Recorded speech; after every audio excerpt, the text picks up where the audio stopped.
Hello, what's up guys? In this video I'll show you how to use Audacity in your desktop. So first of all, you guys need to go to Google Chrome and search for Audacity. So Audacity is a very useful application using this software you will be able to record your voice, and you can reduce the noise. Okay, and so there are lots of use of this software, so let's just get in straight into the video. Now here you can see I'm on the official website of Audacity. Okay, now here you can see that download Audacity option, which is available for Windows, macOS, Linux, and all the versions. Now simply tap on download Audacity, and here you can see all the installer, right? So you need to pick up.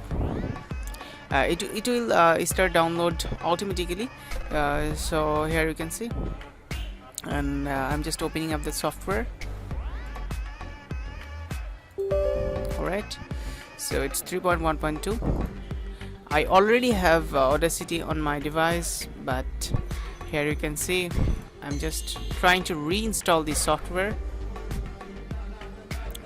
So you guys make sure to check out the website, because it keeps updating. So it's very good that if you keep your Audacity updated always. So yep, now here you can see launch Audacity. So if you want to launch it right now, just simply check mark on the launch Audacity and simply tap on finish. Alright, so here you can see that welcome to Audacity. That means this is a new version of Audacity. I was using an older one, but this one is 3.1.2, so it's way more easy to use, right? Now here you can see this is the timeline from where you can record and do all the stuffs with this software.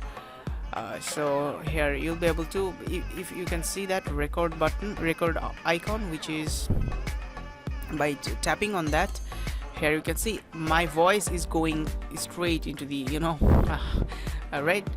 So in this way you can just simply install and use Audacity. So there will be a particular video on this topic, like how you can use Audacity and how you can use all the features of the software. But till now, this is the video, and I'm signing off.